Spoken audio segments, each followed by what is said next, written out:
At a tea Christmas dinner, my rich grandpa handed us each a check. My parents laughed. I teased just for show, a fake check again. I smiled, tucked mine away. Next morning, the bank called, only one check cleared. Grandpa said, "Good. Now I know who's real." At Christmas dinner, Grandpa Walter slid 3 white envelopes across the polished table, creating drama for everyone. There's a specific kind of wound only family can inflict, the kind that comes wrapped in fake smiles and unspoken judgments. I never thought my grandfather's last Christmas joke would be the thing to finally rip open that wound and expose the truth of my parents' hearts. The air in my parents' opulent dining room always felt thick, not with warmth, but with the pressure to perform. That Christmas Eve, under the gleam of crystal and the scent of roasted duck, it felt less like a family gathering and more like the final act of a play, one where I was constantly waiting for my cue. "A little Christmas gift for each of you," Grandpa Arthur said, his voice quiet, calm. My parents, David and Sarah, burst out laughing. Mom rolled her eyes, her smile tight. "Oh, Dad," she chuckled, "are we doing the pretend check thing again?" "So cute." Dad swirled the wine in his glass, a smirk playing on his lips. "The man loves his jokes," he said, nudging me. "Just play along, Chloe." I didn't laugh. I couldn't. I looked at Grandpa Arthur. He just looked tired. So I simply said, "Thank you, Grandpa," and tucked the plain white envelope into my coat pocket.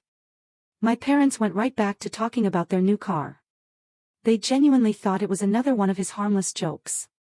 Another quirky antic from an old man. They had no idea. And honestly, neither did I. Not really. But the next morning, something pulled me to the bank. I felt strange, like I was doing something wrong, some kind of transgression.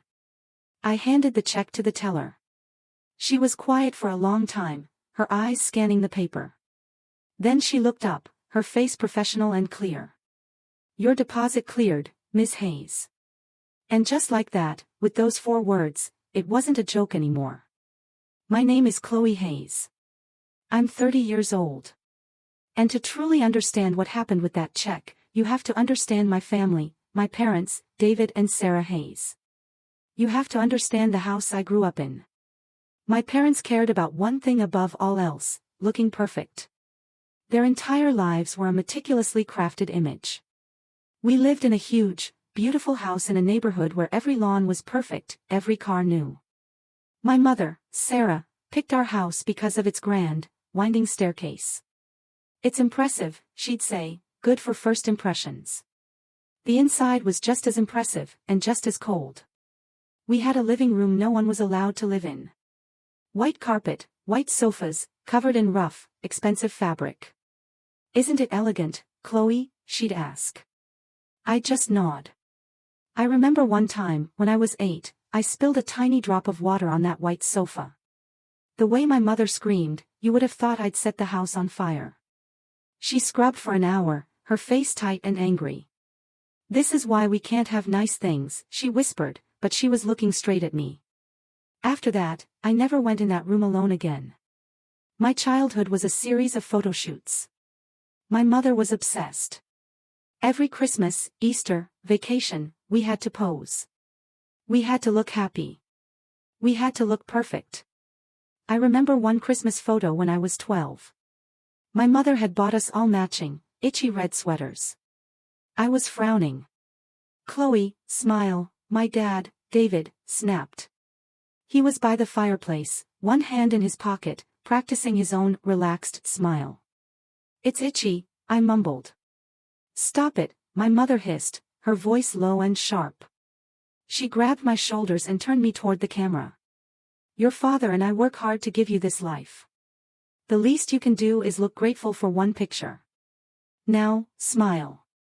So I smiled. It was a fake, tight smile. My eyes looked sad. My mother loved that picture. She said we looked like we belonged in a magazine. She framed it and put it on the grand piano. Hard work was their favorite phrase. "We've worked so hard for this life," they'd say at their endless parties. They loved filling their perfect house with other perfect people, the air thick with loud, fake laughter and the smell of expensive wine. My job was to be the perfect, quiet daughter. Smile, offer coats, then disappear to my room with a book. Once, a woman I didn't know, Mrs. Gable, followed me upstairs. She found me reading. "Your parents are a lot," she said, smiling, a little embarrassed. I just nodded. My room, with its posters and messy desk, was the only lived-in space in the house. Later, I heard my mother telling Mrs. Gable, "Chloe is just so shy. She's in her awkward phase. We're hoping she grows out of it." I wasn't shy. I just didn't like their friends, the noise, the fakeness. The truth. My parents' hard work was a lie. The perfect house, the new cars, the parties, the white sofas, it all came from one place, my grandfather, Arthur Hayes. Grandpa Arthur was nothing like my parents. He was self-made. He started a construction company with a single truck and 2 ladders, building it into one of the biggest, most respected firms in the state. He was old-school wealthy, the kind of man who still polished his own shoes and read the newspaper with inky fingers. My dad worked at the company, his title, Vice President of Development. But I once helped Grandpa with his office paperwork for a summer and saw the numbers. My dad's development mostly involved golf and expensive client lunches. Grandpa's company paid for my parents' house. For their cars. For their white carpets. My parents loved Grandpa Arthur's money, but they were embarrassed by him. He was too real, too blunt. He wore old-fashioned suits and drank cheap coffee. I remember at one party, a man was talking to my father about stocks. Grandpa walked up. "You don't invest in stocks, Arthur," the man chuckled. "No," Grandpa said, his voice deep and steady. "I invest in steel and concrete and people who show up on time. Things you can touch." The man looked confused. My father turned bright red, quickly changing the subject. "More wine, anyone?" Later that night, I heard my parents arguing. "He humiliated me, Sarah," my father exclaimed, talking about steel and concrete like a common laborer. "I know, David, I know," my mother replied, her voice tired. "He just doesn't understand. He's from a different time." They loved showing him off. "My father, the one who built this city," Dad would say, putting an arm around Grandpa for a photo. But they never loved his values. They never listened. They saw him as their own personal bank. An old, fussy bank, perhaps, but one that would always give them money. They never once thought the bank would close. To my parents, I was a failure. Their greatest disappointment. They never said it directly, of course. They were too polite. Instead, they'd say things like, "Chloe is just finding her way. She's creative. She's wasting her potential." That last one was their favorite. My parents' definition of success was incredibly narrow: a big house in their neighborhood, real job like a doctor or lawyer, or vice president of development, marrying someone equally successful. I had none of those things. I lived in a 1-bedroom apartment in Portland. It was small. The floors creaked. The kitchen was tiny. My parents hated it. "It's so small," my mother said on her first visit, eyeing my comfortable old sofa like it was diseased. "And the neighborhood, Chloe? Do you feel safe here?" "I love it, Mom," I said. And I did. My apartment was mine. The walls were a warm, soft yellow. My design sketches and favorite paintings covered every surface. My bookshelves overflowed. It was a space for living, not for showing off. Messy, comfortable, real. My job was the other problem. I was a freelance interior designer. "A decorator?" my father asked when I told him. "A designer, Dad. I helped people make their homes functional and beautiful." "There's no money in paint swatches, Chloe," he'd shake his head. "It's a hobby. You wasted a college degree on a hobby. You should have gone to law school." They pushed me so hard for law school. "A law degree is so respectable," my mother urged. "Think of the potential." I was miserable. I was crying one night, trying to study for the entrance exam, when Grandpa Arthur called. "You sound terrible," he said. I'm fine, Grandpa. No, you're not. You sound like you're swallowing rocks. What is it? So I told him. I didn't want to be a lawyer. I wanted to make things. To work with color, light, and space. To help people. He was quiet for a long time. I thought he was angry, too. All right, he finally said. Come over on Saturday. Wear old clothes. When I got to his house, he didn't take me to the living room. He took me to his workshop in the garage. A big, dusty space that smelled of sawdust and oil. He pointed to a pile of old wood. I need a table for my entryway, he said. Let's build one. We spent the whole weekend in that garage. He didn't just tell me what to do, he taught me. How to measure, how to cut. About different kinds of wood, the grain, the joints. It's not about the paint, Chloe, he said, running his hand over a piece of smooth, sanded oak. The paint is the easy part. It's about the bones, the foundation. If the joints are weak, the table will fall. Doesn't matter how pretty the paint is. My hands were sore.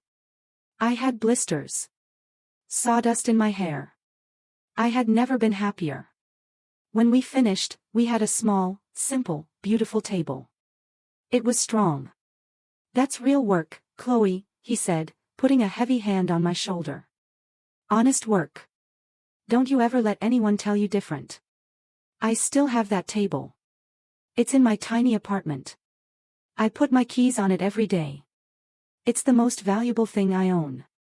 Grandpa Arthur was the only one who truly understood. The only one who asked about my work, not my salary. He'd call me, "What problem are you solving today, Chloe?" I'd tell him about a small apartment with no storage, or a new family with no money for a nursery. "And what did you do?" he'd ask. I'd tell him my ideas, a bench with storage underneath, painting the walls a color to make the room feel bigger. Good, he'd grunt. Smart. Honest. That's my girl. He was the only one who saw me. My parents saw my wasted potential. Grandpa saw my work. He had a saying. I heard him say it often, usually after he'd seen someone being rude or flashy or fake. He'd watch them, his eyes sharp. Then he'd look at me and say, "Money doesn't test people, Chloe. Gratitude does." I didn't really know what he meant then. I thought it was just one of his wise grandpaisms. What do you mean, Grandpa? I asked him once. We were at a diner. He'd just left a 50% tip for the exhausted waitress. You watch how people treat those they don't need, he said, sipping his black coffee. You watch how they say thank you. You watch if they mean it. A person can have all the money in the world, but if they aren't grateful, they're poor. They're just an empty room. I nodded. I thought I understood. I didn't. Not really. I never realized that all those years, he wasn't just teaching me. He was watching me. And he was watching my parents. He always said, money doesn't test people. Gratitude does. I just never realized that our Christmas dinner, that quiet, seemingly ordinary night, was the final test. The room smelled like pine and roasted duck. It was Christmas dinner at my parents' house, of course. My mother had been planning the menu for weeks. The table was perfect, long, dark wood, polished to a mirror shine. It was set with her best china, plates with thin gold leaf edges. Crystal glasses caught the candlelight, throwing tiny rainbows on the white walls. The centerpiece was a mountain of pine boughs, silver balls, and red berries, so huge I could barely see my dad sitting across from me. The atmosphere was stiff. Christmas with my parents wasn't fun, it was a performance. My mother, Sarah, wore a red silk dress, her hair perfect, but her smile tight. She was worried. "David, do you think the duck is too dry?" she whispered. "It's fine, Sarah." "Everything is fine," he said, but he wasn't looking at her, he was checking his phone under the table, probably the stock market. "I just want everything to be perfect for your father," she sighed. Grandpa Arthur was at the head of the table. He looked small in the huge high-backed chair, wearing an old, dark green wool sweater. It was clean, but clearly old. I could see my mother looking at it, knowing she thought it was inappropriate for her perfect Christmas. I was just trying to be invisible. I wore a simple black dress, sipped my water, counting the minutes until I could go home to my small, quiet apartment. The conversation was all about my parents. Our trip to Aspen was just divine, my mother told Grandpa.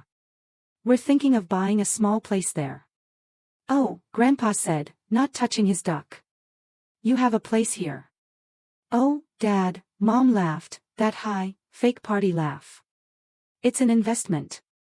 David is so smart about investments. Is that right, David? Grandpa asked. The market is very strong, Arthur, my dad puffed out his chest. You have to know when to move. I watched Grandpa. He just nodded slowly, took a bite of duck, chewed. He looked tired. After the main course, my mother cleared the plates, bringing out a fancy dessert with chocolate and gold flakes. Then, Grandpa cleared his throat. It was quiet, but in that big, silent room, it sounded like a drum. I have something for you, he said. My parents froze. They looked at him. He reached into his pocket and pulled out 3 plain white business-sized envelopes. He slid one across the table to my dad. One to my mom. And one down the table to me. A little Christmas gift for each of you, he said, his voice quiet. My parents looked at each other, and then they laughed. My mother, Sarah, laughed first, her high, tinkling party laugh. Oh, Dad, she said, picking up the envelope but not opening it. You're still playing Santa, huh? This is so cute. She fanned herself with the envelope. What is it? This year. A check for 1,000,000 I love yous. My dad, David, chuckled, a smirk. He picked up his envelope, tapped it on the table. The man loves his jokes, he said. He looked at me. Just play along, Chloe. He loves it. He didn't open his either, just set it next to his wine glass like a napkin. I didn't laugh. I looked at Grandpa. He was looking at me. His eyes. I will never forget his eyes. They weren't twinkling. They weren't happy. They were sad. Deeply, profoundly sad. He looked exhausted. He watched my mother laugh at his gift. He watched my father dismiss it. Then his eyes found mine. I picked up my envelope. Thank you, Grandpa, I said, my voice quiet. He held my gaze. And just for a second, he nodded. A tiny, almost invisible nod. And before he looked away, he said something so softly my parents didn't hear. Keep it safe. My heart did a strange, tight little flip. Keep it safe. What did that mean? I held the envelope in my lap. It felt heavy. It felt important. My mother had already forgotten hers, placing it on the sideboard next to a stack of dirty dessert plates. She was already talking about plans for a New Year's Eve party. My dad had tucked his into his suit jacket pocket, probably without even thinking, like you'd pocket a business card you planned to throw away. The joke was over. The performance continued. I slipped my envelope into my coat pocket. I put my hand in my pocket and held on to it. I didn't understand what was happening. Not yet. But I knew, deep in my bones, that something had just broken. I sat there at that perfect, polished table, and I felt the crack. The foundation was giving way. When I left, I hugged Grandpa Arthur goodbye. His hug was tighter than usual. He held on for an extra second. Drive careful, Chloe, he said into my hair. I will, Grandpa. I love you. I love you, too, child, he whispered. You're a good girl. You're real. My parents waved from their perfect, open doorway, the light from their chandelier spilling onto the perfect lawn. Merry Christmas, my mother called. Don't forget to call your aunt. They were already closing the door. Already moving on. I sat in my cold car for a full minute, my hand in my pocket, clutching that white envelope. It didn't feel like a joke. The drive back to my apartment in Portland was quiet.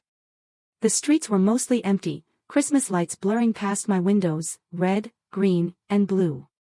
My car's heater was broken, so I was cold. I drove with one hand on the wheel and the other in my coat pocket, my fingers wrapped around the envelope. Keep it safe. His words echoed in my head. So cute. My mother's laugh echoed, too. The man loves his jokes. My father's smirk. I felt sick. A cold, heavy anger settled in my stomach. They didn't even open them. They didn't even look. They had laughed at him. They had laughed at his gift, right in his face. When I got to my building, I ran up the stairs, desperate to be inside my own space. I locked the door behind me and leaned against it, breathing hard. My apartment was messy and warm. I turned on one small lamp. I took off my coat and threw it on my worn-out sofa. I made a cup of tea, my hands shaking a little. I sat on the floor, my back against the couch. The envelope was on the coffee table. Just a plain white business envelope. My name, Chloe Hayes, was written on the front in his strong, familiar handwriting. I stared at it for a long time. Part of me was afraid to open it. What if it was a joke? What if it was a fake check for 1,000,000 hugs? After all the drama, all the heavy feelings, I would feel so stupid. But what if it was real? I picked it up. I slid my finger under the flap and opened it carefully. I didn't want to rip it. I pulled out the paper inside. It was a check. A real cashier's check. From his personal bank. My eyes went to the "pay to the order of" line. Chloe Hayes. Then my eyes went to the little box with the numbers. My breath just stopped. $100,500. $100,500. I read it again and again. The signature at the bottom was his. Arthur Hayes. It was real. I sat there on my floor in my tiny apartment and just stared. My chest felt tight. I think I was supposed to be happy. Excited. I should have been jumping up and down. I'm rich, right? I didn't feel any of that. I felt heavy. I felt an incredible, crushing weight. This wasn't a gift. This was a statement. This was a test. And my parents had failed. He had given them the same envelope, the same chance. And they had laughed. They had tossed it on the sideboard next to the garbage. He knew. He knew they would. He had given me one, too. And I had said, thank you. It wasn't a test of me. It was a test of them. He was just showing me the results. I felt a sudden, hot wave of respect for my grandfather. It was so sharp, it almost hurt. He was smarter than all of them. He was stronger. And I felt a deep, cold sadness for my parents. They were so blind, so lost in their world of white carpets and potential, that they couldn't see a real thing when it was right in front of them. I didn't know what to do with the check. Cashing it felt wrong. It felt like money. And this wasn't about money. It was about something else. I got up and walked to my desk. On my desk is a small, dark wooden box with a smooth lid. It's the table I built with Grandpa in his workshop. I keep my real treasures in it. I opened the lid. The smell of cedar and old paper filled the air. Inside there isn't much. A photo of me and him covered in sawdust, grinning. A letter my best friend, Maya, wrote me when I moved to Portland, saying, "You are brave." A small, pressed flower from the first bouquet a client ever gave me. Things that mattered. I took the check. I folded it once. I placed it inside the box, right on top of the photo. I closed the lid. It felt right. It was safe. It was where it belonged. It was a symbol of respect. It was proof that he saw me. I didn't sleep that night. I kept thinking, what should I do? The next morning, I woke up feeling hungover. I made coffee. I stared at the wooden box. $100,000. That was a life-changing amount of money. It would pay off my student loans. It would let me rent a real design studio. It would give me security. A new thought crept in. A small, ugly thought. What if my parents were right? What if it was a game? What if this was the real test? What if he was waiting to see what I would do? If I cashed it immediately, would that make me greedy? Would I be just as bad as them? If I didn't cash it, would I be disrespecting his gift? Would I be a fool? I felt confused. I felt like I was in one of those stories with a riddle. I had to know. It wasn't about the money. It was about knowing if this was real. Was this entire crazy thing real, or was I imagining it? The voice in my head said, curiosity got the better of me. But it wasn't just curiosity. It was a need for truth. I told myself I wasn't cashing it. I was just checking. I pulled out my phone. I opened my banking app. My hands were shaking so hard I could barely log in. I took the check out of the box. I felt like I was doing something wrong, like I was betraying it. I laid it flat on the table. Mobile deposit. I took a picture of the front. My hand was shaking. The picture was blurry. I took it again. A picture of the back. For mobile deposit only. The app spun for a moment. Deposit submitted for $100,500. I felt sick. I put the check back in the wooden box. I closed the lid. I felt small. I felt like I had taken this beautiful, heavy symbol of respect and just tried to turn it into money. I felt like my parents. The next few hours were torture. I sat on my sofa and stared at my phone. I tried to work. I couldn't. Every time my phone buzzed, I jumped. I was waiting for the deposit failed email. I was waiting for the insufficient funds notice. I was waiting for the just kidding text from Grandpa. I was waiting for a sign, waiting to find out what was real. The words submitted just hung on my phone screen. I put the phone down, face down on my coffee table. I felt dirty. Cheap. What had I done? I had taken his gift, his test, and treated it like a lottery ticket. I went to the kitchen and scrubbed my hands, but the feeling wouldn't go away. I spent the next hour pacing my apartment. I told myself it would be rejected. The bank would send a deposit failed email. Then I would know. I would know it was all a game, and I would put the check back in the box and never look at it again. That would be the end of it. I was almost hoping it would fail. My phone was silent. The silence was loud. After another hour, I couldn't take it anymore. I picked up the phone. My banking app was still open. I refreshed the page. My heart stopped. It didn't just stop. It felt like it was grabbed and squeezed. The pending status was gone. The check was listed under completed transactions. And my account balance, the number at the top of the screen, it had changed. I was looking at a number with 5 zeros at the end. It was real. The deposit hadn't failed. It hadn't been stopped. It wasn't a joke. It was real. Your deposit has cleared. The words from the outline were in my head, but the app was right in front of my face. It was just a number on a screen, but it felt like a mountain had just landed in my living room. My hands shook so hard I dropped the phone on the couch. It was real. I sat down. I put my head in my hands. I wasn't happy. I was terrified. Because if my check was real, it meant their checks were real, too. And they had laughed. They had left them on the table. Oh, God. I didn't know what to do. Should I call them? Mom, Dad, that check you laughed at. It was real. Should I call Grandpa? Grandpa, why did you do this? I did nothing. I just sat there, frozen. The number on my phone screen felt like it was burning a hole in my apartment. I sat there for maybe 10 minutes, maybe an hour, I don't know. Then my phone rang. The screen lit up. Mom. My blood turned to ice. This was it. The other shoe. I let it ring once. Twice. 3 times. I wiped my sweaty hand on my jeans. I picked it up. Hello?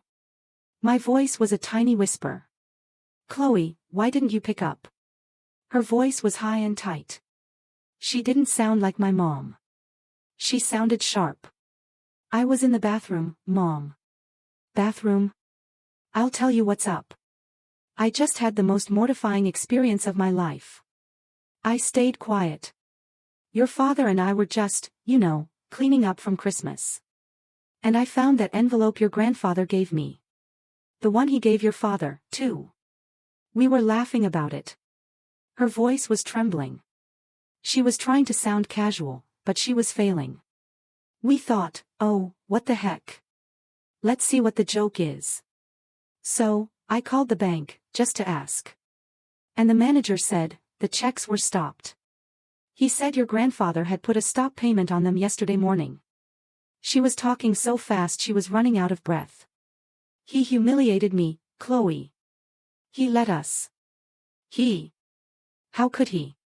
I still said nothing. I didn't know what to say. Did you talk to your grandfather today? She asked, her voice suddenly cold and suspicious. No, why? Don't lie to me, Chloe. I'm not lying, Mom. There was a long, cold silence. I could hear her breathing. The bank manager, she said, her voice now dangerously low, said that one check did go through. A large one. This morning. She paused. Ours were stopped, but yours went through. I couldn't speak. My throat was closed. He's playing favorites again, she shrieked. The sudden volume made me flinch. It was a sound I hadn't heard in years. It was the sound from my childhood. The sound of the spilled water on the white sofa. It was raw, ugly jealousy. After everything we do for him. We host him. We take care of him. We manage his life. And you. You show up twice a year and he gives you, what did he give you, Chloe? Mom, she demanded. I couldn't tell her. I wouldn't.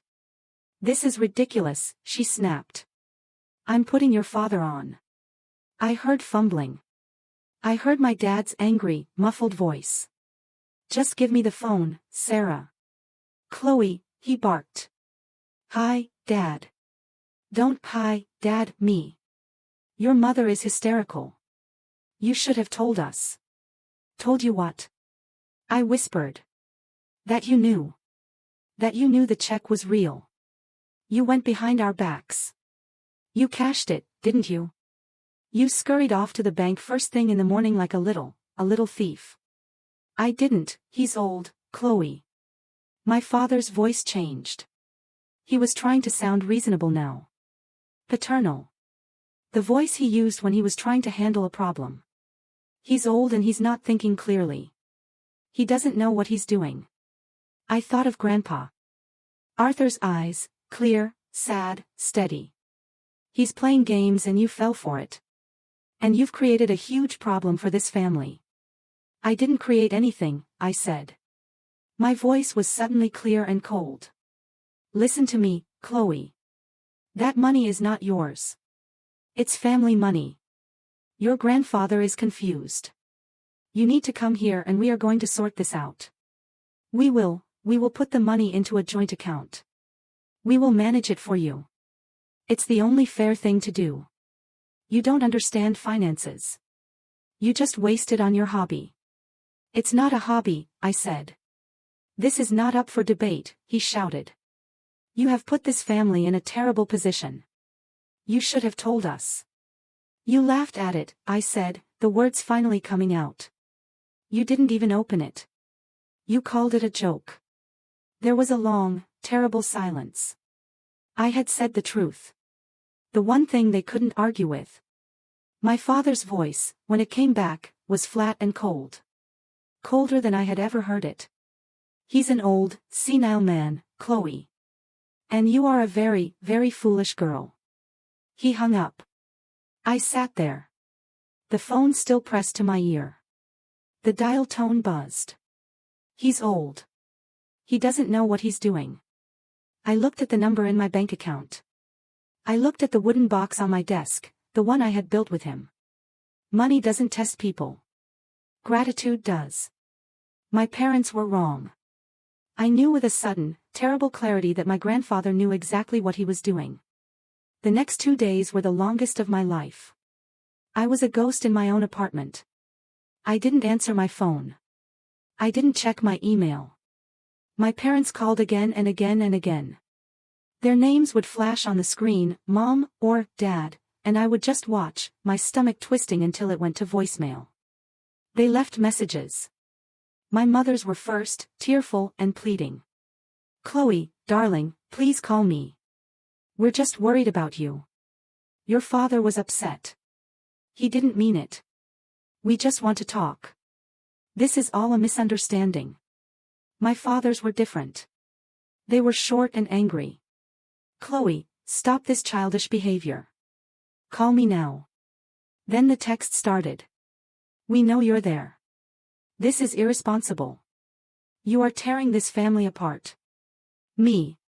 I was tearing the family apart. Not their greed. Not their laughter. Me. I turned my phone off.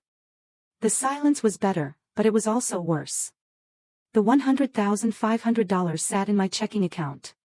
It felt like a bomb. I was terrified to touch it. I was terrified to look at it. I bought groceries with my credit card. I didn't want to use the money. It didn't feel like my money. It felt like evidence. I couldn't work. I sat at my design table and stared at a blank page. I tried to sketch, but my hands were still shaking. The colors all looked wrong. Everything looked gray. I was alone. I was rich, I guess, and I had never felt more alone in my life. On the second day, I couldn't take it anymore. I turned my phone on. I ignored the dozen new messages from my parents. I called the only person I could. Maya. Sam, oh my God, are you alive? I was about to call the police. Maya Evans, my best friend since college. She was the opposite of me. Loud, funny, and afraid of nothing. She was a lawyer, a real one, as my father would say. She worked for legal aid, helping people who had no money. My parents hated her. They said she was aggressive and a bad influence. I'm not okay, Maya, I whispered. I could feel the tears starting. I hadn't cried yet. Where are you? I'm coming over. No, I need to get out of here. Can I meet you? We met at our favorite diner. It was old and smelled like coffee and bacon. I sat in a booth in the back, my hands wrapped around a hot mug of tea. Maya slid in across from me, her sharp, dark eyes scanning my face. Okay, she said. All business. You look like hell. Start from the top. What did they do? So I told her. Everything. The dinner, the laughter, the pretend check. My parents' disgust. Grandpa Arthur's sad eyes, his words, keep it safe. Maya just listened, her face getting tighter and tighter. Then I told her about the next morning. The deposit. The number. Maya's eyes went wide. $100,000, Chloe. Show. I said, looking around. Holy, she whispered. Then I told her about the phone calls, my mother's mortifying experience, the stopped checks, my father's, you're a foolish girl. When I was done, I was crying. Just quiet, tired tears rolling down my face. Maya was silent. She stared at her coffee cup. Maya. She looked up. Her face was not sad. It was furious. Chloe, don't, I'm going to kill them, she said, her voice a low growl. I'm a lawyer. I can find a way to make it legal. You are tearing this family apart. They are not a family, Chloe. They are a corporation, and you just messed with their bottom line. It's not funny, Maya. I'm not laughing, she said. I am furious. They've been treating you like this your entire life, like you're the broken, weird one just because you're decent. And now your grandpa finally calls them on it. He finally shows you what you're worth, and they call you a thief for being grateful. I don't know what to do, I whispered. I'm so scared. Scared of what? Them, Chloe. They can't do anything. It's your name on the check. It's in your account.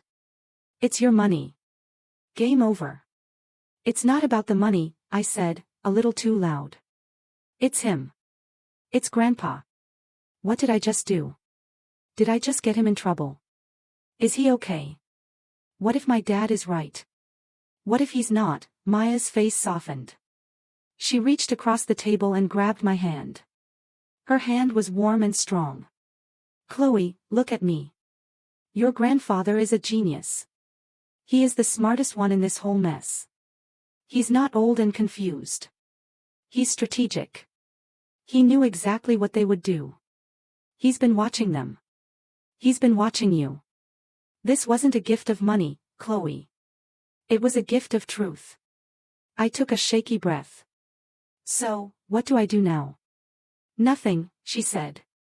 You live your life. You pay off your loans. You rent that studio you've been dreaming about. You use it.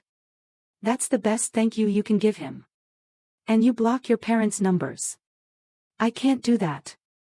Okay, fine, she sighed. Baby steps. Just wait. Wait for the next move. I drove home feeling not better, but stronger.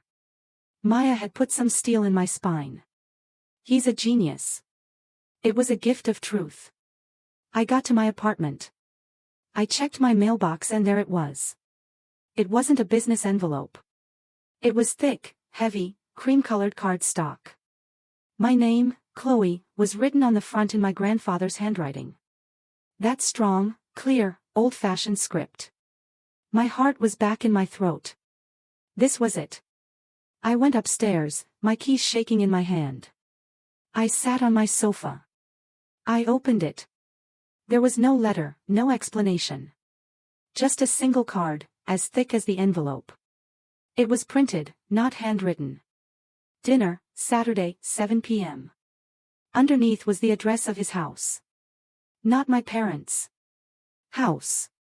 His house. That was it. My blood ran cold. This was the next move. This was the showdown. I called Maya. He invited me to dinner, I said. Saturday. Okay, she said, her voice cautious. Just you? I think so. It just has the time and place. So what? Maya said, getting that lawyer-like edge to her voice. You think he's about to confront them? Is he going to have them there? Is this an ambush? I looked at the simple, elegant card. Dinner, Saturday, 7 p.m. I thought about the stopped checks. I thought about the $100,500 in my bank account. I thought about the decades of watching and listening and testing. A calm, cold, sad feeling settled over me. No, Maya, I said quietly, staring at the card. I don't think he's about to confront them. Then what? I think he already did. I think the test is over. This is him announcing the results. The drive to my grandfather's house on Saturday night was the loneliest drive of my life. My little car felt small on the wide, dark roads that led to his neighborhood. My parents lived in a new, flashy neighborhood. Grandpa Arthur lived in the old, original wealthy part of town. His house wasn't a modern white and glass box like my parents'. It was a 100-year-old brick house, solid and timeless and real.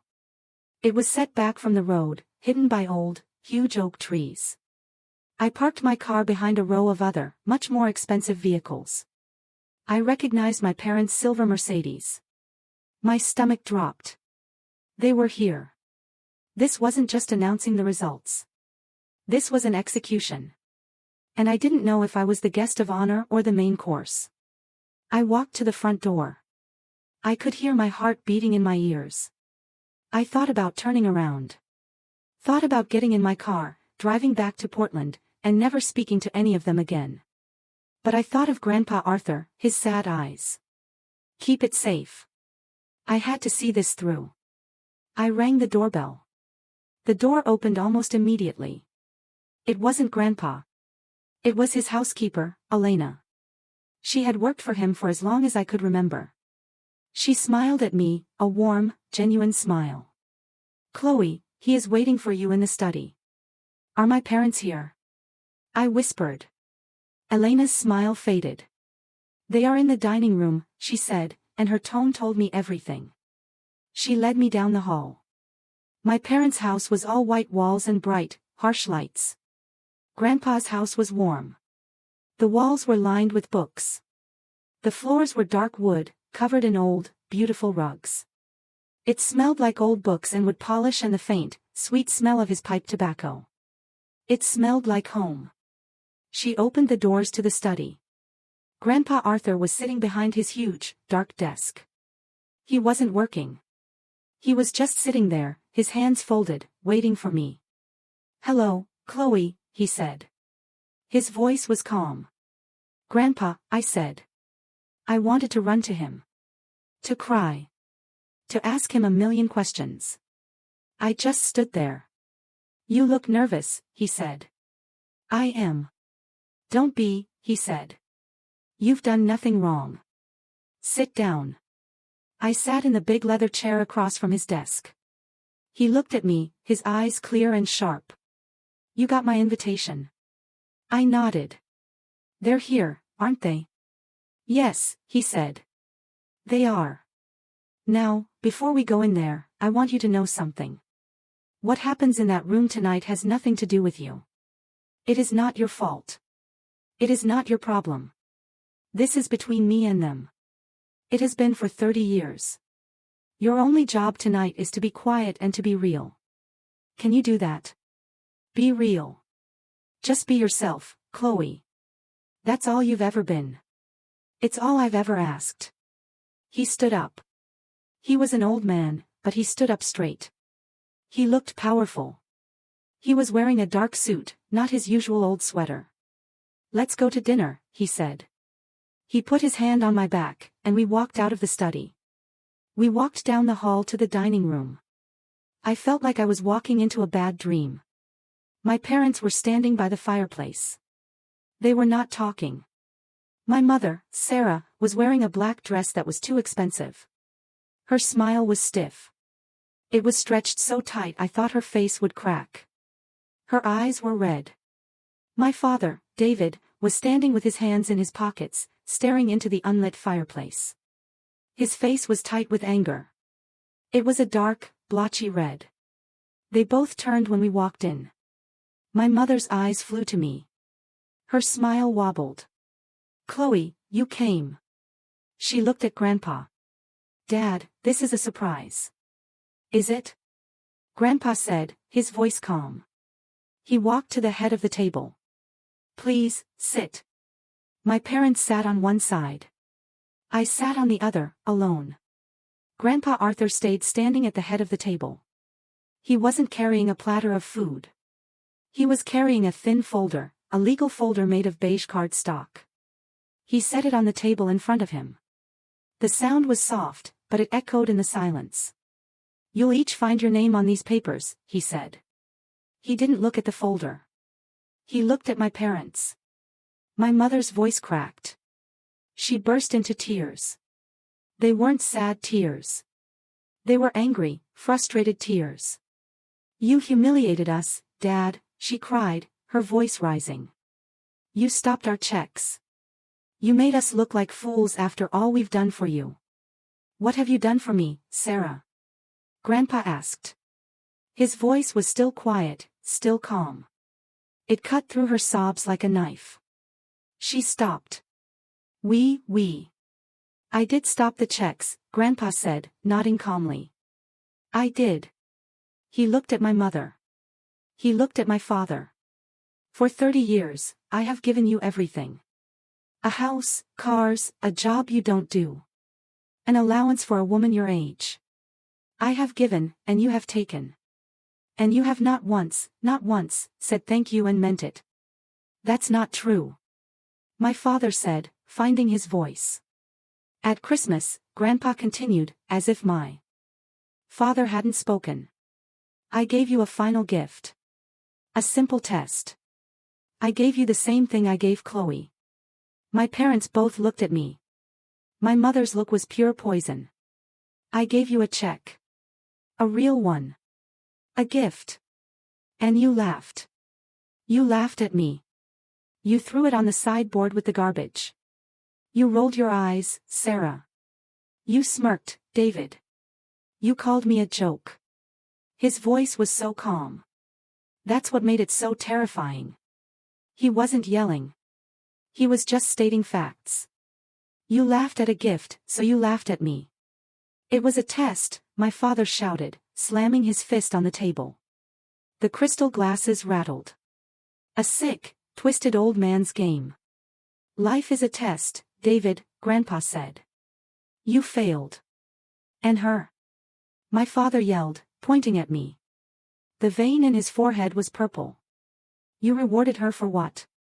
For doing nothing. For being a failure. For wasting her potential. She's done nothing. The room was silent. I could feel all their eyes on me. I felt small. I felt like I was 12 years old again in the itchy red sweater.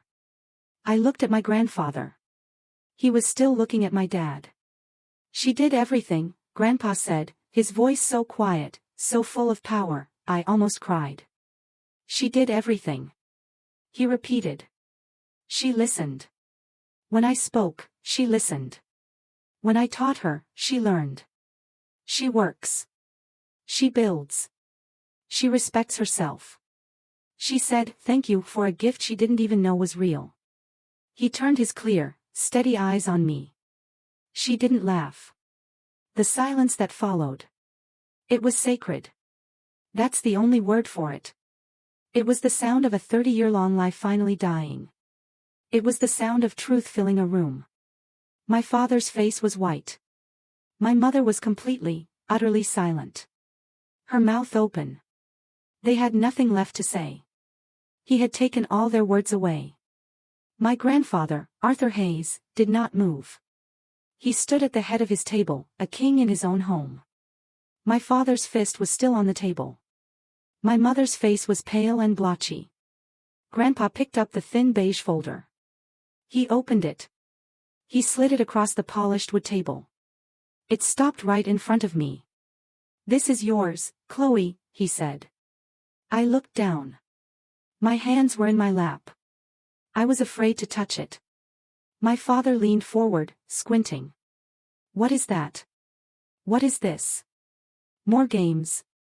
I put my hands on the folder. I opened it. It was not a check. It was paper after paper of legal documents. My eyes just scanned the words. I didn't understand all of them. I saw last will and testament of Arthur Hayes. I saw durable power of attorney. I saw transfer of first deed. I saw articles of incorporation for Hayes Construction. And on every single page, in the places for executor, or beneficiary, or trustee, I saw my name.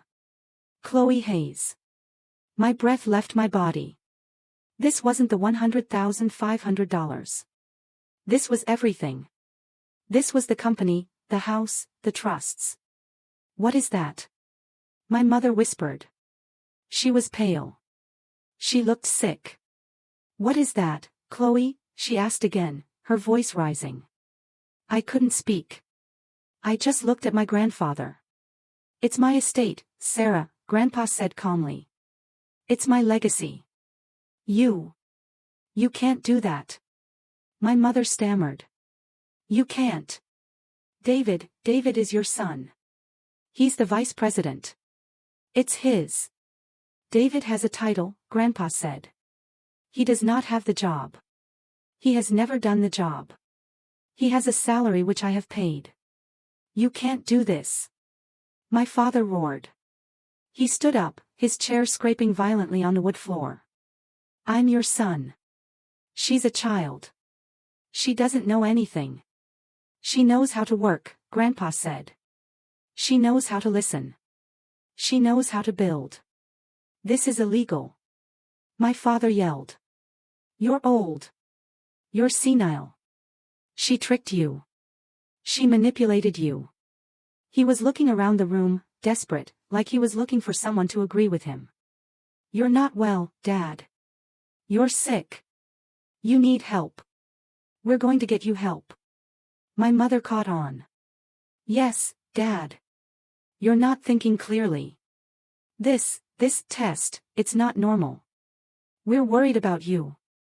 They were trying to take his power. They were trying to call him crazy. I watched, horrified, as they tried to turn this on him. Grandpa just watched them. He let them talk. He let my father rant. He let my mother cry her fake, worried tears. He let the silence stretch out after they were done. After they had said all the ugly, desperate things. My father was breathing hard, his suit jacket bunched up.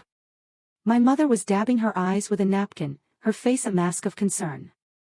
Grandpa waited. Then he spoke, and his voice was not the voice of a senile old man. It was the voice of the man who built a company from a single truck. It was steel. I am not sick, David. I am not confused, Sarah. I have never seen more clearly in my entire life. He looked at my father. He looked at my mother. I already have, he said. My mother looked confused. Have? Have what? You said I can't do this, Grandpa said. I'm telling you, I already have. The papers are signed. They are filed. My lawyer, Mr. Thompson, has the originals. These are your copies. It is done. My father's face. It collapsed. The anger, the bluster. It just died. He looked old. He looked weak. He looked like an empty room. He sank back into his chair. My father started to speak. He opened his mouth. A little sound came out. BB but. Grandpa's voice cut through the air. It was not loud. It was final. He looked at his son. He looked at his daughter-in-law. Now I know who's real. That was it. That sentence. It was just 5 words. But it was the end. It ended everything false in that room. It ended 30 years of lies. It ended the perfect image. It ended the hard work. It ended them. My mother stood up. Her movements were stiff, like a robot. She picked up her purse. She didn't look at me. She didn't look at Grandpa. She just walked to the door. My father sat there for another second. He looked at the folder in front of me. He looked at his father. His eyes were full of something I had never seen before. It wasn't anger. It was hate. It was a deep, cold, empty hate. Then he stood up, straightened his suit jacket, and followed his wife out of the room. We just sat there. We heard the front door open. We heard it slam shut. The slam echoed through the big, quiet, solid house. And then there was peace. We sat in the silence. I was still staring at the open folder. Executor, Trustee, Chloe Hayes. My hands were shaking. I was rich. I was in charge of everything. I looked at my grandfather. He was still standing. He looked tired. He looked old, but he looked free. He let out a long, long breath. It sounded like it had been held in for 30 years. Well, he said, his voice soft now. I suppose Elena has kept dinner warm. He sat down. He picked up the small bell by his plate and rang it. I just stared at him. Grandpa, I whispered. My voice was broken. I can't. Can't what? He asked. I don't know how to do this. The company, the trusts. I'm a designer. I paint walls. I don't know how to run a construction company. Elena came in pushing a cart. She didn't look surprised that my parents were gone. She just started setting out plates. Roasted chicken, vegetables, warm bread. Grandpa looked at me. He smiled. A real, warm smile. I taught you how to build a table, didn't I? Yes, but... You started with a pile of wood. You measured. You cut. You learned the joints. You learned the bones. It's the same thing, Chloe. Just a bigger table. He put a piece of chicken on my plate. We'll hire people to do the parts you don't know. You just be the boss. You just be real. You'll be fine. You're the only one I trust to be. We ate dinner, just the two of us at that long, polished table. We didn't talk about money. We didn't talk about my parents. We didn't talk about the folder, which I had closed and placed on the chair next to me. He asked me about my work. Tell me about that project you were working on, he said. The one for the new family and the small apartment, the nursery. That's the one. And so I told him. I told him how I had built a crib with storage drawers underneath. I told him about the color I found, a soft yellow that made the tiny room feel sunny and big. He listened. He nodded. Smart, he said. Good bones. We talked about spring planting. He wanted to plant new rose bushes along the front walk. I told him which colors I thought would look best. We talked like we always had. After dinner, we had coffee in the study. Before I left, he walked me to the door. I'm scared, Grandpa, I said, my voice quiet. I know, he said. He put his heavy, warm hand on my shoulder. That's why I know you're the right one. The ones who aren't scared. They're the problem. He reached into his pocket and handed me a small, folded piece of paper. Not a check. Just a note. Read this later, he said. He hugged me. Drive safe, Chloe. I drove home. I felt numb. I felt like I was floating. I got to my apartment. I sat on my sofa. I opened the note. His handwriting. Money changes hands every day. Respect only once. I cried. I finally cried. Not for my parents. Not for the money. I cried for him. For his long, lonely life, watching his family turn into fakes. I cried because he saw me. A week later, I sat in a big, polished office. The sign on the door said, Thompson, Grant and Associates. Grant Thompson was a kind man with glasses and a gentle smile. He looked a little like my grandfather. Your grandfather is a very, very smart man, Chloe, he said, as I signed my name page after page. He's put a lot of trust in you. I know, I said. My hand was steady. The numbers didn't matter. The money was just money. It was a tool. It was a result. The lesson mattered. I'm still a designer. I have a studio now, a nice one. I hire other young designers and I pay them well. I'm also the boss of Hayes Construction. I sit at a big table in a boardroom. I listen. I learn. I make decisions. It's just a bigger table. I never heard from my parents. Not directly. Their lawyers sent letters, of course. They tried to contest the will. They said Grandpa was senile and under undue influence. But Grandpa was smart. He had been documenting his clear mind for years. He had letters from doctors. He had videos. The case was thrown out. They lost. They lost everything, because they had already lost. They thought the check was fake. But the only fake thing in that house that Christmas night was their love. I still drive past that first bank sometimes. The one where I made the deposit. I remember the feeling, the shaking hands, the dread. And I remember the call that changed everything. It wasn't the call from the bank telling me the money was real. It was the call from my father telling me I was a foolish girl. That was the moment.